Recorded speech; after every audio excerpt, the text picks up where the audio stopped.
some pretty exciting news from what I understand too. Thank you, Mayor and Council. Tonight is a presentation, actually, that's the culmination of the second grant that we have picked up for the Gardner Main Street Corridor Plan. This is actually the beginning of the implementation phase based on tonight's findings by the Planning Commission as a recommendation passed on to you. If you adopt it as part of the comprehensive plan, the next steps would be for us to take these findings from the first and second plan and put them into the CIP and the CIE plan so that they can become long-term funding designated items. I'll do this presentation tonight actually in three small parts. I'll have a little bit of an intro for you. Then we do have a very short video that kind of recaps for the public and for you what was done in the first grant so that you can have the background, so to speak, for that. And then Terry from Confluence will be here to make a final presentation on the items in the program itself. So based on that, what you see before you is an overview of the Gardner Main Street Corridor Plan. And in April of 2018, the governing body approved the comprehensive plan amendments to incorporate the Gardner Main Street Corridor Plan and Gardner Main Street Market Analysis. This Sustainable Places Plan was largely funded through a grant provided by the Planning Sustainable Places Program with the Mid-America Regional Council. And this plan provides specific policy guidance for the entire Main Street corridor, which, by the way, goes from 175th Street to our west city limits along US 56 Highway.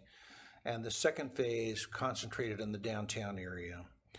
Extending into adjacent neighborhoods and development areas, this visual shows the sub-areas for study from which the plan is based.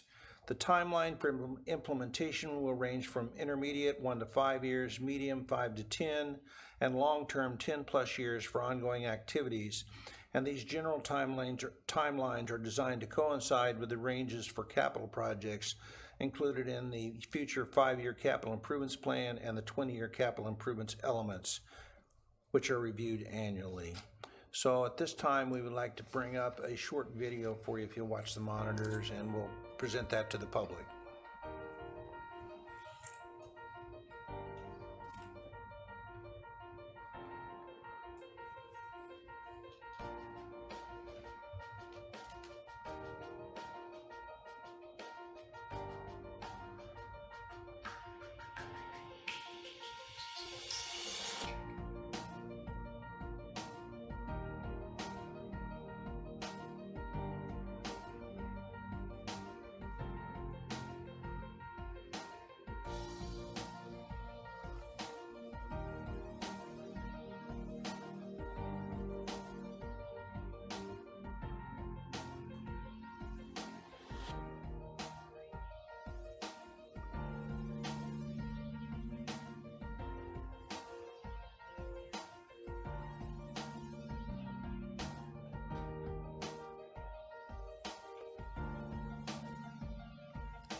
1 second here.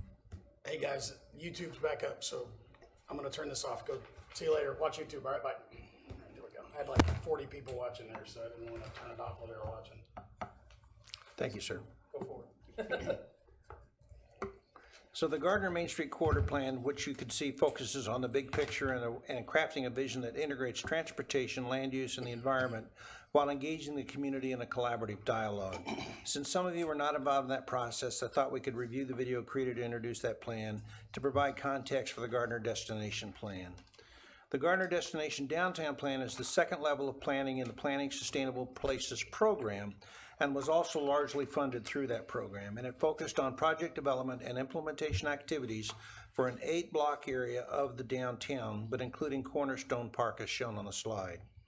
This plan ensures that implementation projects can move closer to readiness for preliminary engineering. The premise behind both projects is to build on the role of the corridor as a major vehicular transportation thoroughfare and facilitate its evolution to support multimodal transportation options and vibrant public spaces that are attractive for redevelopment and revitalization efforts. Public engagement activities begin with an all-day tour of civic spaces and market facilities in 6 locations around the KC metro area. Participants were able to speak to local officials and project champions about the challenges and opportunities they encountered in creating these spaces. And after the tour, participants gathered in a workshop to gather observations and discuss the potential vision for downtown Gardner. Following are some of the photos from that tour. These were the open market pavilion and public plaza activities that were downtown in Overland Park. And as you can see, there's the normal mixture. Many of you are familiar with the farmer's market. This is the upper left-hand corner. And the pavilion in the bottom left-hand corner is the entranceway off of the Main Street downtown area for that market. You might notice the unique bicycle parking implements that are in the bottom right-hand corner to help add to the atmosphere. This is the Linden Square in Gladstone, Missouri. It's a flexible gathering space with 2-sided performance pavilion and green space that serves as an ice rink in the wintertime. Integrated concession stand and ground level inspired new adjacent multifamily development is a part of that development. A traditional downtown with refreshed landscapes include welcoming amenities that blend historic qualities with contemporary touches in downtown Liberty, Missouri. And their downtown is very much the same as ours, although it's a little bit larger in size, but it has much the same character and quality of life attributes. The Uptown Marketplace in Independence is also a farmer's market area, but has a bit of a unique, different venue. It's a multi-purpose enclosed market community building with open-air market structure. These doors all open and allow for pass-through or a combination of indoor and outdoor activities, or in winter weather or bad weather, they can be closed down and allow the activity to continue inside, whereas the farmer's market open pavilion, as you can see, the bottom one is a little bit more exposed to the elements. An example of another traditional downtown with lovely amenities is downtown Lee Summit in Missouri. And these are just some of the items that are accessories for the downtown. You have wayfinding signage, you have a bit of arts and crafts type displays, you have plantings, of course, and then you have some decorative venues around the bottoms of trees and so forth. Rather than just a brick, they have a decorative screening and some bicycle hookups again for the people to safely secure their bicycles. And a much-loved public space was created by a private developer in Leawood, and this passive green space also converts to an ice skating rink in the wintertime. The public then was engaged. We engaged the public here locally with the last food truck event in last summer at the farmers market here in the downtown, Gardner's Farmer Market. And we did online surveys with residents. They were also engaged. And the survey had 500 responses representing 2.5% of Gardner's population. That's the highest ranked amenities with major support for the downtown were a farmer's market, additional walking paths, interactive water feature, food trucks, and a better amphitheater. Less desired types of open space for downtown were those related to active recreation, perhaps because this space wasn't as envisioned as suitable for those purposes. We held 2 public workshops, open house meetings also, and the steering committee from the Gardner Main Street Corridor Plan stayed on and led this plan, providing continuity through the process. And those were, I can't name them all here because there were over 20 people involved in the steering committee there, and our thanks go to them because they stayed with us through thick and thin and over a very long period of time to help substantiate that process. And I know that many of you as council members attended that process also off and on through the 18 months or so that this took. Additionally, new project champions were involved as part of the implementation committee, and that offered input during a workshop. And as part of the workshop, participants provided input on 3 potential visions of civic space enhancement. And Terry will be talking to you more about those. Property owners were contacted, and potentially impacted property owners were consulted at multiple stages of the planning process, along with citizens committees to ensure that the various elements of the plan were welcome and achievable. And that includes the churches, the library, and the fair board. They were included at all times in this process. We finally ended up doing what we called a walk and roll, and this was basically a method to see how easily accessible our downtown was to people with disabilities of various types. We have a number of people that live in our community that have various disabilities. Everything from I don't want to use the word normal, but people that are using wheelchairs for transportation, people that are on crutches, people that are blind, people that are deaf. We have all of these people in our community, and they, of course, use our downtown. And some of our amenities that we lack for assisting to those people would be part of a long-term plan to help improve the lifestyle and the quality of life and the accessibility of our downtown for those individuals. So during that rock and roll, members of the committee or staff featured the project area, and you were given an opportunity, if you had never been in a wheelchair yourself, to sit in a wheelchair and see how easy or hard it was to get around in our community.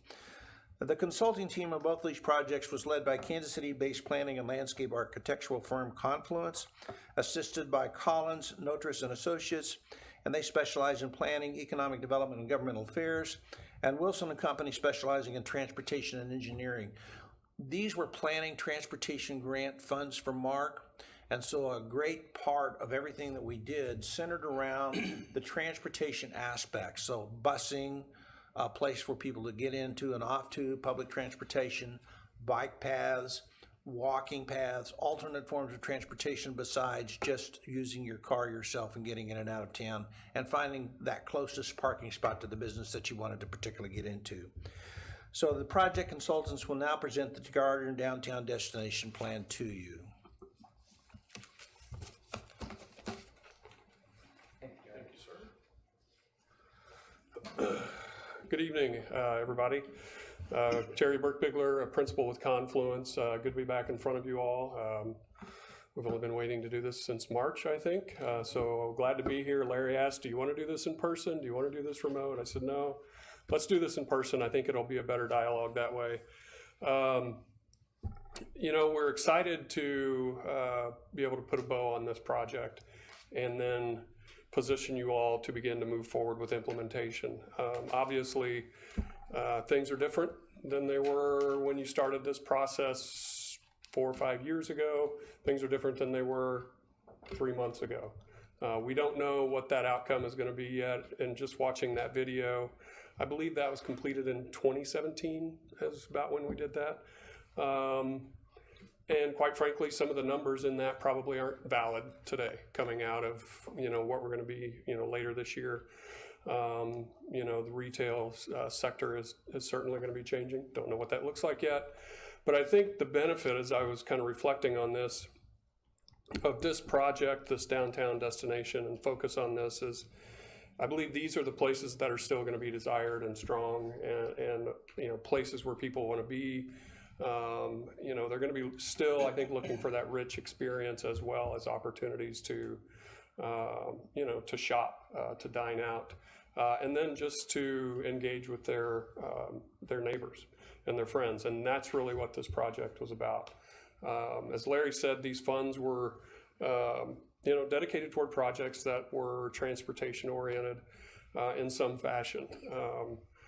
And as we go through this, you'll see we talk about things that you might not think are transportation related, but really they tie in because part of this is looking at how you can maybe add density along transportation corridors to encourage people to walk, bike, maybe use modes of transportation other than cars, maybe enhance the need for mobility hub. That's one of the things we'll talk about here, and how can we bring more people down to live here, but also to spend time and money in downtown, and then that be supported by alternative transportation opportunities.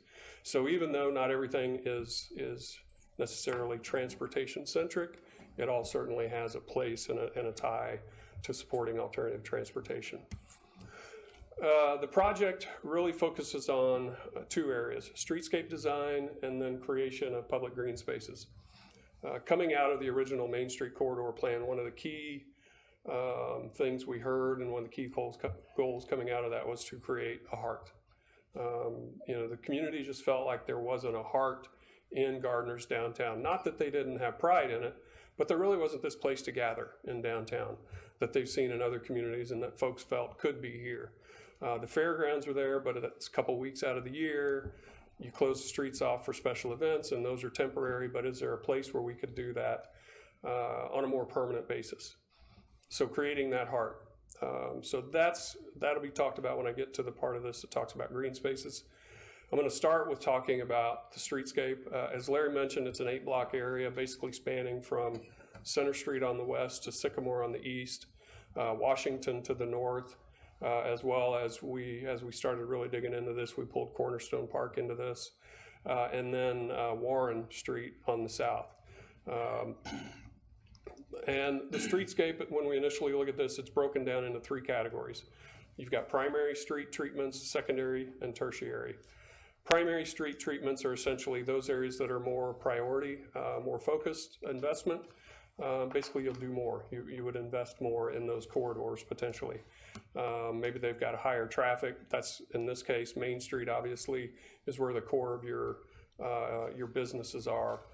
So we see that as a primary area. It's also a little bit unique because even though Elm is a primary area, we see those being treated differently. Obviously, one is a KDOT right-of-way with much more traffic, and Elm is not. So they're both primary, but they'll have a different treatment.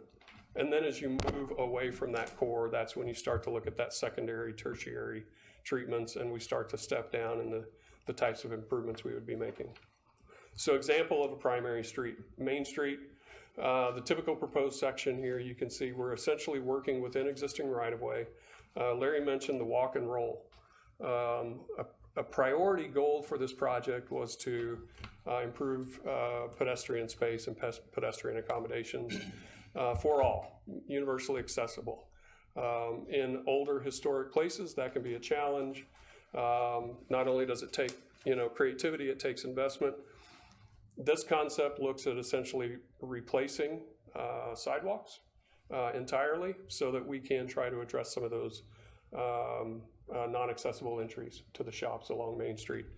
But that also requires some change and repavement and releveling of Main Street. So in order to fully achieve that, if the city were to do that, we're actually suggesting it would take a complete street replacement, because you really need to look at the elevation, the vertical elevation of that street in order to accommodate some of that, if the ultimate goal is to make every storefront accessible. That's what the plan proposes. Obviously, you can back off of that to any extent necessary based on budget and available funding. But you can see here, one of the things we heard was, and we know we've been on the corridor a lot, you've got wide street, a wide roadway, you've got a lot of traffic, you've got large trucks. It doesn't feel comfortable as a pedestrian. Quite frankly, even on the sidewalk, it doesn't necessarily feel comfortable because of the noise of the trucks going by. All the way back to your comprehensive plan back in 2014, I believe, there was the concept of a median introduced on Main Street. That was carried forward through the last planning effort and carried forward into this. In discussions with KDOT along the way, they have never said no. They have said they wouldn't necessarily make a formal recommendation until they see a real project come across their desk that they can do a real review. Our sense, and this is part of where Wilson came in handy, is they're translating with KDOT and working that.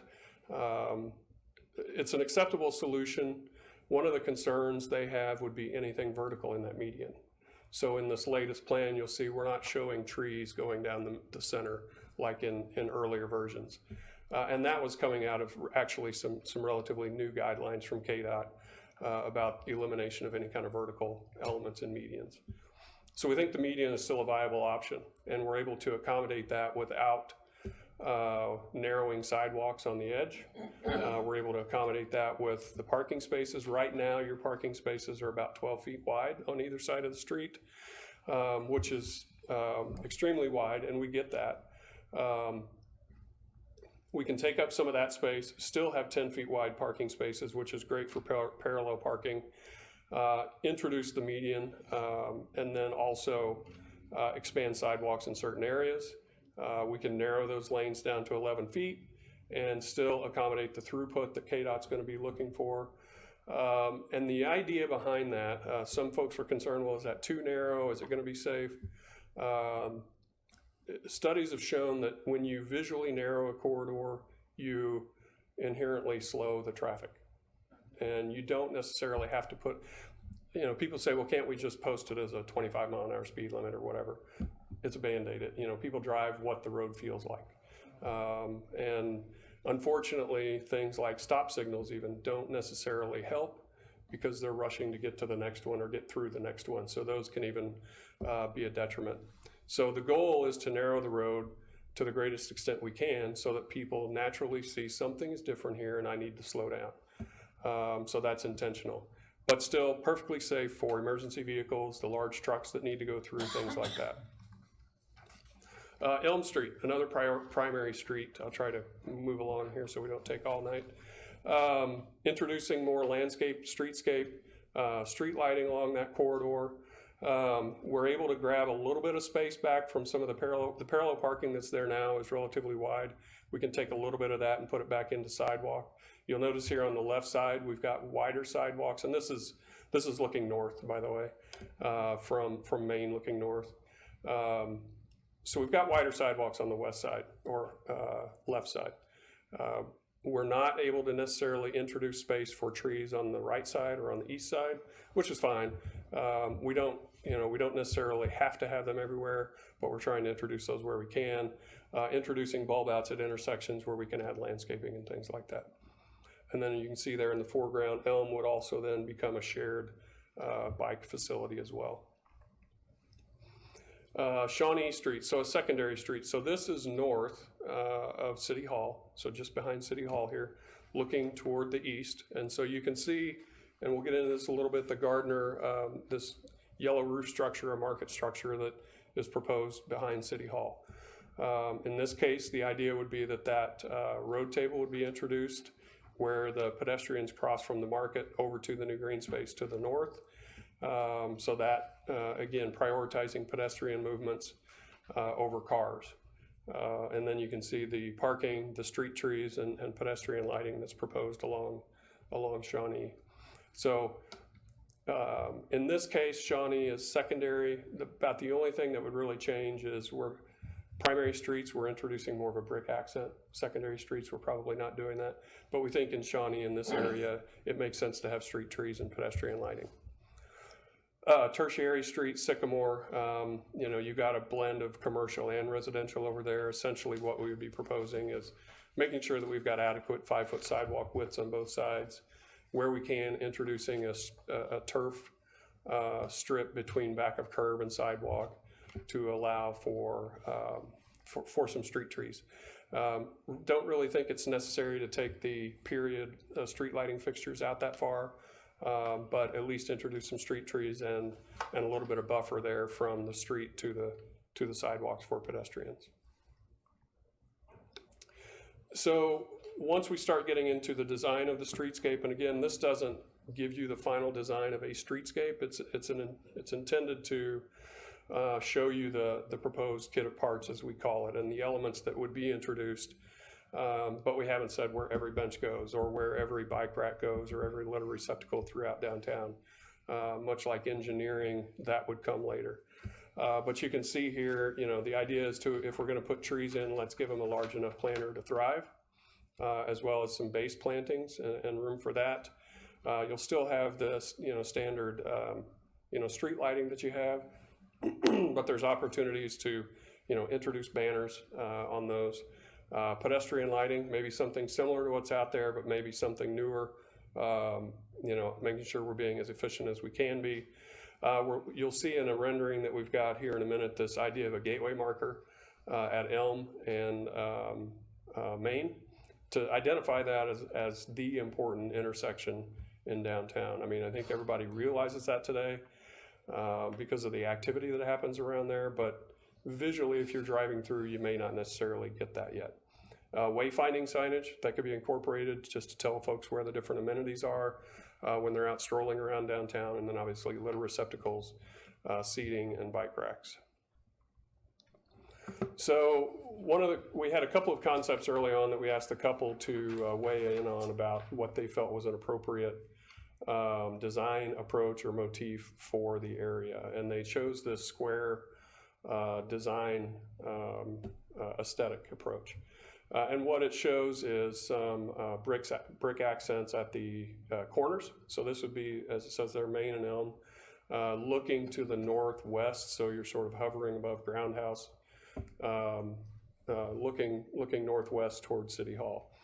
So you can see there crosswalks. You can see the median on both sides. The bulb outs that you've got some there already, but we're enhancing those visually with some additional accent paving. And then introducing more landscaping, and you can see the vertical monument that occurs on those two corners. The idea there of the placement is we want those to be visible to folks that are driving through, so we want them to be on that right side. So as you're driving through, that's in your visual frame, as opposed to we don't necessarily need one at every corner. We think they're most valuable to the drivers coming in because those help to sort of identify that there's more going on here, as well as just the narrowness of the street. And then you can see down at ground level what those can begin to look like, and those become placemaking elements. Those could have some sort of storytelling opportunities on them. They could just be designed with some city logo. All of that is yet to be determined, but this notion of incorporating brick, because that's predominant element of the architecture of the area, but we think you can introduce some limestone as an indigenous material to the Kansas landscape as well. But very straightforward, nothing really too flashy. We think brick is a good thing to use for an accent, but we don't think it's appropriate to use it everywhere. We like to spend our money on vertical elements that are more visible, but there is some benefit to having some accenting there to tie everything together. Mobility hub. So part of this was to identify a mobility hub. What's a mobility hub? It's a place where multiple modes of transportation can be served.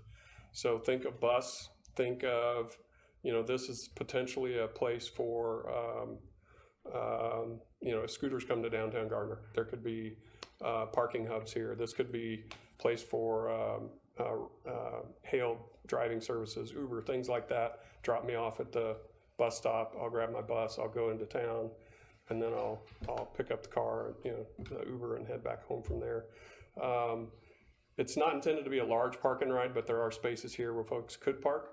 One of the things we learned from the ATA Ride KC during this is that they're ending, and I don't know if it's occurred yet, but this route will no longer go south from here. So they'll have shuttle service from here south because of the ridership level being so low. So this is now a good opportunity or a good place for a turnaround. It's kind of the terminus of the line for them moving forward. So we had them weigh in on what might be a good location. We looked at a location north of City Hall up on Shawnee. Just kind of competed with some of the other goals we had for that area, and then they just didn't feel like it really worked as well for them. They think this location at the corner of Park and Center works pretty well for them, because you can see if you follow those arrows, they can come in from the east, loop down on Sycamore, pick up over at the mobility hub, and then just go up and loop back on Center. So it keeps them off Elm. They've just got the one movement on Sycamore that way. And they felt like this is a pretty good location for that. Obviously, it takes some partnership with the folks that own that property. But a lot of this can be accommodated within right-of-way. You know, this doesn't have to be some large grandiose thing, but, you know, a nice shelter, there's an opportunity there to brand a shelter, to make it Gardner's. And then you can just see the other elements, whether it's bike storage, or like I said, some scooter docking stations, available parking, things like that. Now, moving into the downtown master plan, just to kind of orient everybody, you can see City Hall there in the center, and then south, essentially what we've shown there, coming out of the Main Street corridor plan, we had identified a small green space on the south side, just across the street here. And digging into this further, we just kind of backed away from that, thinking that wasn't really probably necessary, and that we should take the advantage of that frontage on Main Street for commercial space to the greatest extent possible. That seemed to be a more appropriate use for that space. It's going to be a market-driven thing. Basically, all we're showing is a box of some sort of mixed-use infill that could occur in that location. Obviously, you know, the city doesn't own that property, but that would take some partnership with the property owners to work that out, as well as work out the parking needs. But being in the downtown area, the parking requirements don't necessarily apply as they would out in the area out by the highway, but you need to have enough parking for people. We're still a car-centric community. So, you know, the tenants in there are still going to want a certain amount of parking. You can see the mobility hub down there at the southwest corner again. And then I'm just going to give you the quick high-level view, and then I'll dig into this plan a little more.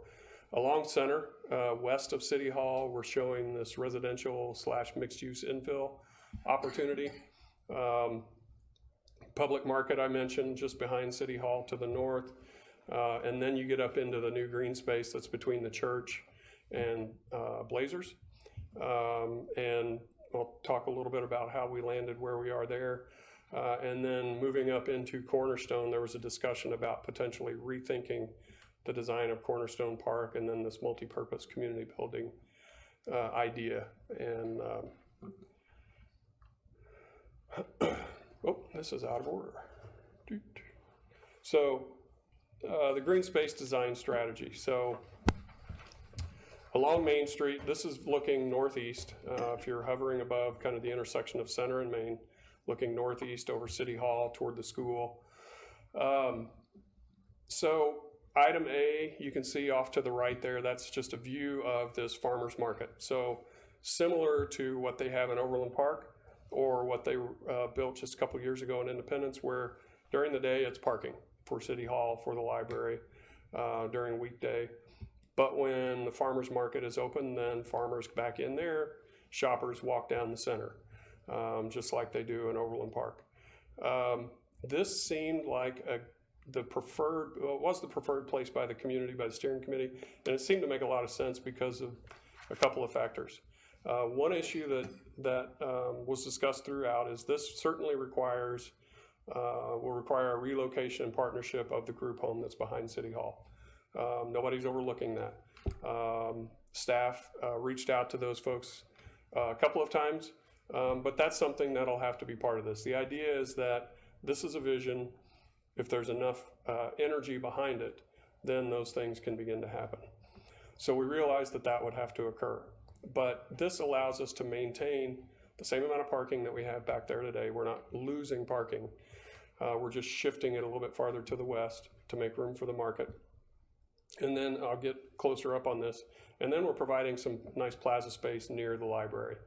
And they were interested in that notion of partnership and providing more place for them to kind of enhance their outdoor programming opportunities. You can see these two here in the foreground. There's a small plaza space just on the west end of City Hall by this new mixed-use kind of tan box. We've got one of those on each side, understanding that there's a study being done or has been completed on City Hall about some future upgrades and access improvements that might occur. The discussion was that at that time it might also be appropriate to consider converting these drive spaces, or what's drives now, into pedestrian space. The vertical monument note just to the east of City Hall, there's this opportunity for a large vertical element that we think can really be a beacon to attract people into this new space, because you otherwise really can't see this park space back here from Main Street.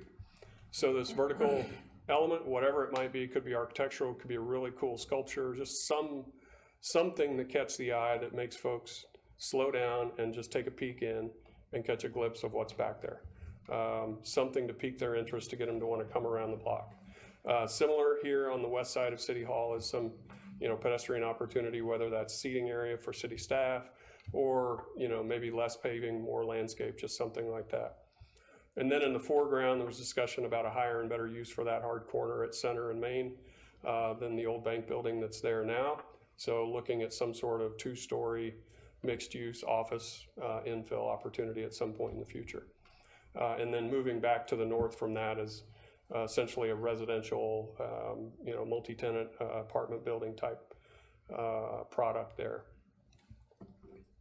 Can I ask a question real Sure, quick? absolutely. So on that previous picture, Yes. so the mixed-use infill and residential infill, I like those ideas. But what I don't see on either one of those two is any place for anybody to park. So the mixed-use residential, or the mixed-use infill, sorry, parking would be, whether it's on-street parking on Center or Main, and then part of this would take some discussion with city staff about what is the amount of parking they want them to improve or include downtown. Some of that could be partnered with the residential infill is proposing, and this is just us, we don't have a developer proposing I this, understand. would have some stacked parking on the first level.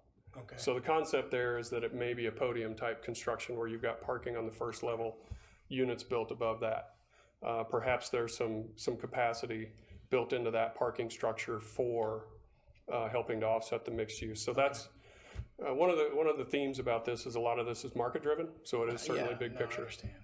I just would, that's the one thing that Yeah. corner is already busy with the businesses there with parking. So Right. I'm just thinking if we put more, it's, No, it's certainly a consideration that has to be taken into account. thank you. Yep. Was there thought on that mixed use just west of City Hall, where the outdoor area, as to the height of City Hall and that mixed use infill, where those sitting areas, how much sunlight will be available there throughout the day? We didn't do a detailed shade study, no. But, I think the amount of shade and sun you'll have in there, that's why what we're showing is there may be umbrella provided seating. I think it's going to be a sunny area. You're not going to have a lot of shade coming off City Hall. Late in the day, you probably will get some shade off of this 2-story building or whatever might be built there. But yeah, certainly whatever's designed there, you've got to take that into account. It's, there could be trees, there could be more trees. This is right now just a vision. So I think but those are the types of things that need to be considered. This is just the other end of City Hall, so you can see a similar approach, just trying to create that space. And again, I said maybe more paving, less landscape. I think the more we look at this, the more we think the concept is there, but certainly design needs to occur and balance that because you've got a lot of paving. So we think there's probably room for more landscape and or trees, shade to come into this. So this view starts to set up this kind of spine, if you will, connector. So originally we had a couple different concepts we asked folks to weigh in on. One of them was this with this diagonal connector that you see that kind of points you up toward Cornerstone Park. And then another one was this axial concept that basically creates this north-south axis coming right out of City Hall through the market and then directly north through that green space. And we think they both had merit. So that's why you're seeing a merger of the two concepts here. This angular concept really does a good job of tying Main Street into that space fairly directly. So people can naturally now flow from Main Street through this pedestrian plaza into, this area by the library, up to the market, or if they want to go even farther up into the green space, if there's a performance or something like that going on, it's a very direct connection for those people. Likewise, if folks are coming out of City Hall or just attending the farmer's market, It's an easy access north and south, visually very strong, as well as physically, a good direct link. We think that could be a really strong view looking out of the lobby here of City Hall to the north. Another thing I'll show, this view B, the close-up over here on the right shows the introduction of a handicap parking space on Main Street, because to do what we're showing in this concept removes a couple of spaces that are currently located right at the kind of northeast corner of City Hall. So this actually puts a real ADA compliant accessible parking space at the front of City Hall, right where that current accessible route begins as you go to ramp up to City Hall. What this doesn't show, there's still a curb, well, actually the ramp is just behind that little white car there. But this allows somebody to park, actually exit on the passenger side of the car, and then wheel up into the space. There are some additional parking spaces that are provided, ADA spaces, in the lot back by the library as well, so that they can still move through similar to what they did before. Another view of that space, you can begin to see the garden space that's created. I think that's a real neat opportunity for the library to, whether that becomes a learning garden, whether it's a rain garden that begins to treat some of the runoff in the area, certainly an educational opportunity there, pollinators, just different things that can be done with that space from an educational and outreach standpoint, as well as providing some shade for people that just want to take a break, whether it's city employees or people downtown, or whether it's folks from the farmer's market, maybe grabbing something at a food truck coming over here to sit and eat. Can I ask another question? I'm sorry. Yep. No. On that picture there, how many parking spaces do you know, just do we lose in the City Hall parking lot and in the library parking lot there? So we haven't lost any. They're shifted west. Okay. Oh, so that's that Beyond the farmer's market, you can farmer's kind of see market the building glimpse. kind of goes into the property. Yeah, so the farmer's market essentially is sitting pretty close to where the group home property is Okay. today, which isn't Okay. parking. And then that green space is where there's some parking today. So there's still parking under the shed, Okay. Yeah. Right. as well as parking to the west. I guess Yeah. I didn't realize that building moved that far Yeah. west. Yeah. So. And that, you're not the first person to ask, because that's the assumption, is we're losing a lot of and we're repositioning the parking back there. As long as we're staying. And really, that's been the goal and the discussion all along, is throughout the downtown area. We're not losing any parking. We're adding a couple potentially. Final design may net that out, but that's been a priority goal as well, is we're not losing any parking with any of these improvements downtown. Okay. And again, you've got the additional parking that's being discussed for the residential. Okay, so here's a view in the foreground. I want to touch on this multi-purpose community building concept. So Larry showed you this Uptown project in downtown Independence, Uptown Market. Pretty neat idea. So they have two shed structures adjacent to each other, but one of them, as you saw, has the garage doors. So it's very flexible. That idea caught a lot of traction during this discussion, and folks felt like there was a place for something like that. And that's something we heard, several years ago when we started on this, was just a need for more rentable space in Gardner. And to have something like that in downtown would be great.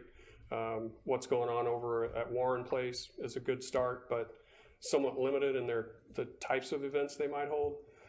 So this would be that sort of free span structure, garage doors that could open, and it just seemed like a good fit for the park, a good addition to the park. Wouldn't necessarily be the farmer's market. Could be something that the fair could use in partnership when that's going on, as well as just, kind of rethinking how the park is designed, creating this park lawn space where people can hang out. You can expand activities from the fair or other events that might yet to be programmed in downtown Gardner. But the idea is that it could be an indoor venue, rentable. If it's a nice day, you can open up a door or two. People can spill out onto the lawn. You can spill out onto the patio. So there's some real flexibility there and some revenue generation as well. And then you can see, looking back to the south or up, in this image. You can kind of see the other end of that diagonal walkway that connects you back to Main Street. And I'm going to touch on here, let me see. Yeah, I think this is a good one. So just west of that angled walkway where D is pointing. So you're walking, you know, in this image to the right, you're walking south, southeast toward City Hall, toward Main Street.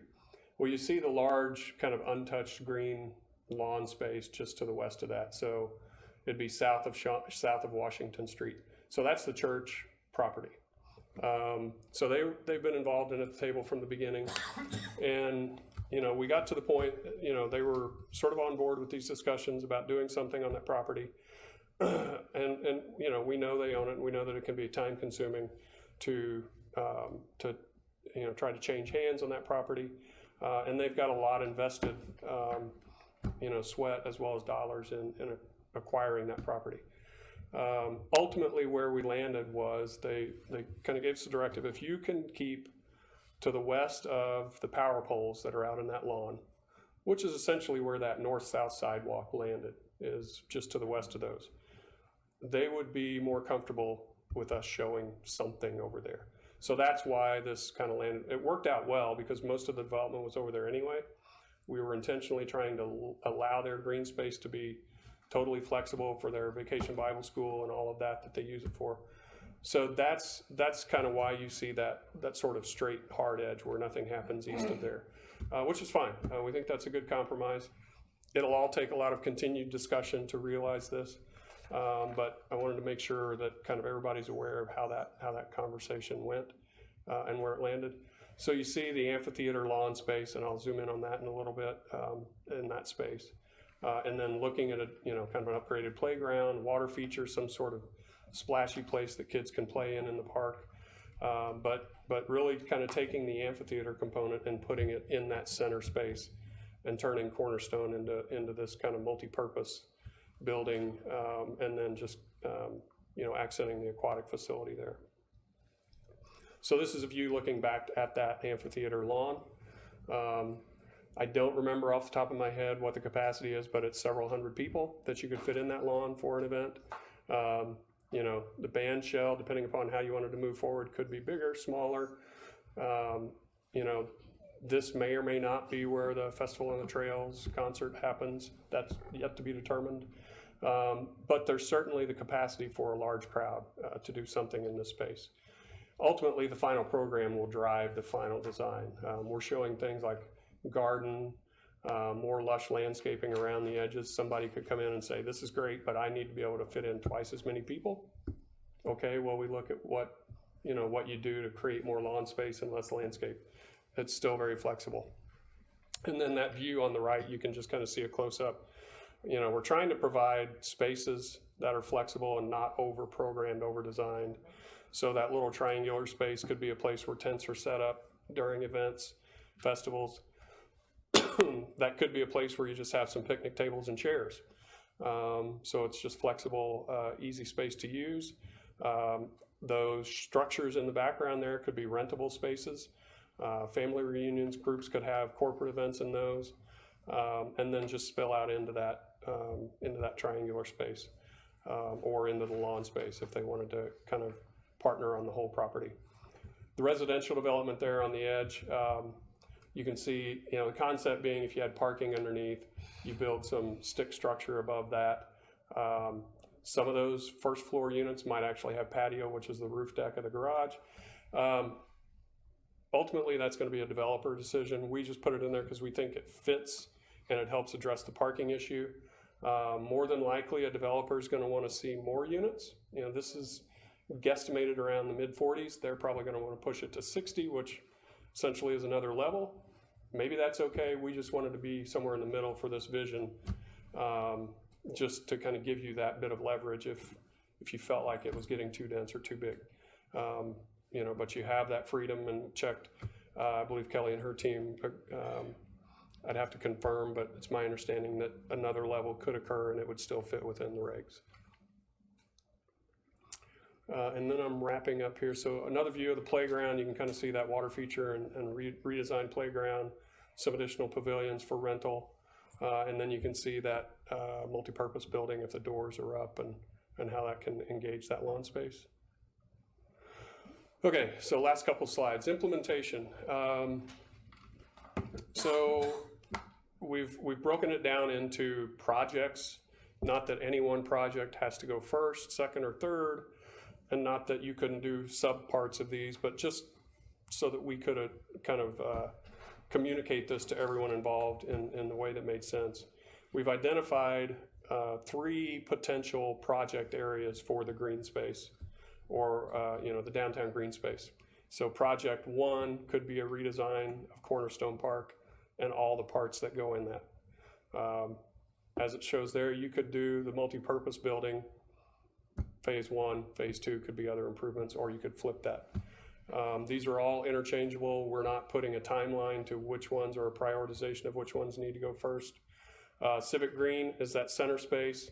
Got to acquire the property, or at least come to some sort of MOU of how it's going to be used, lease agreement, something like that, and then park construction.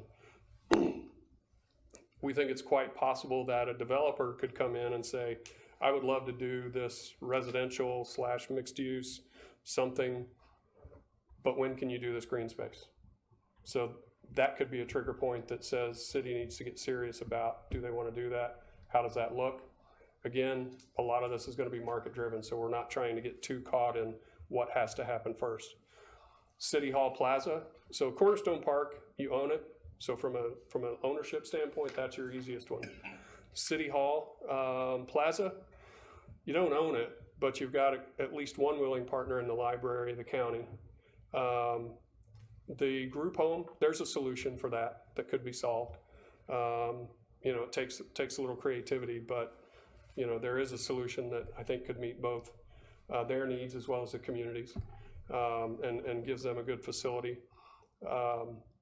The green space in the middle, if I crystal balled it, to me that probably waits or relies on a developer doing something, but who knows. Streetscape, again, we broke it down into 9 blocks or 9 project parts.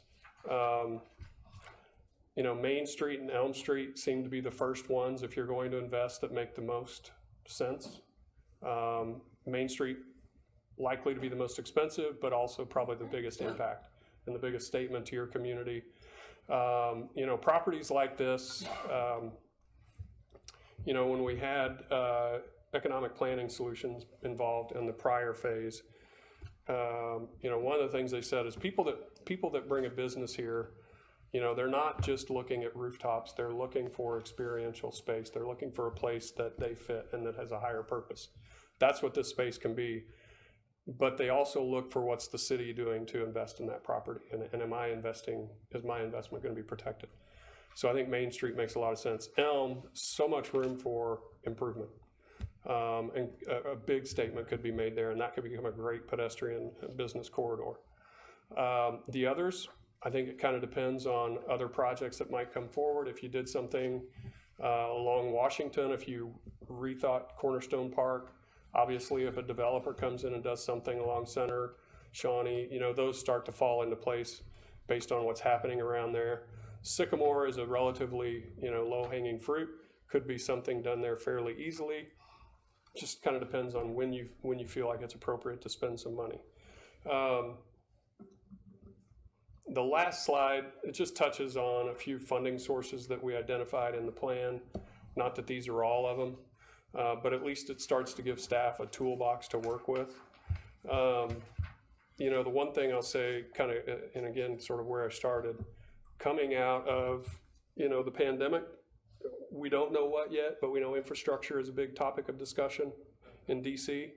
In our business, that's what we watch when these things occur. We think it's likely that there will be something in phase 4 or whichever phase they're in now. That's what we're hearing a lot of. KDOT, or state of Kansas, has a plan for, I want to say, approximately a $9 billion infrastructure package already on the desk of the governor. Don't know the status of that, don't know if it will go through or not, for highways and for transportation.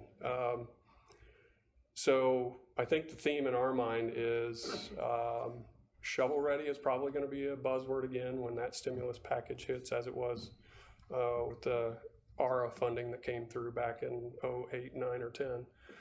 So that's, you know, that's where I would be hedging. That's where I would be looking to be prepared to leverage for some additional investment. That's, you know, that's what we're suggesting to some of our clients is how close are you to having something shovel ready? We expect that may be part of that. Will it? I don't know for sure, but I think it's a pretty decent bet. Other questions? That's all I have. Anything from the group? Got a lot of good hard work, appreciate you guys. Very Oh, we love it. We've enjoyed working with the community. It's been you guys are a great community to work with. 2% of participation in that survey that Larry mentioned earlier, that blew us away the first time we saw that. I mean, that doesn't sound like a lot to you maybe. That's a huge return. 500 people is a huge return of responses. So you have a very eager and active community. They want to be engaged. And, you know, the future's bright. So appreciate your time. We really appreciate the opportunity to be a part of it. I've got one question. Yeah. So downtown where you've got the accents being brick, that looks great, but where you have the sidewalk and then it transitions to brick and then down into the roadway, is that brick going to be a concern ongoing for mobility as the brick settles, it gets up and down, freezing, you know, issues with it not being a solid surface? Or So let's see if I can find an example, like where it's an accent behind curb. Yeah. Is what you're saying? No, and that would be, and actually, the benefit of that is it's a small enough area. You don't have as big of an issue there as if you're paving the entire sidewalk with that. That's where you see the bigger differential settling issues because all it takes is one area to fail and it can start to undermine beyond that. So this, in our opinion and our experience, has been a better approach from a durability standpoint. okay, thank you. All right, thank you. Thank you very much, and we really appreciate your team's work on this. It's been a long, hard road. A lot of people having a lot of opinions, but you've really come up with something that kind of threads the needle. Oh, I appreciate that. I appreciate it very much. Thank you all. Have a good night. I think there'll be a whole lot of folks in this community that love that the multi-purpose building over by Cornerstone Park. So they pay for it instead of just love it. Well, that's the whole point, isn't it? I gotta find the money, guys. Yeah, right. That's the next step. All right, well,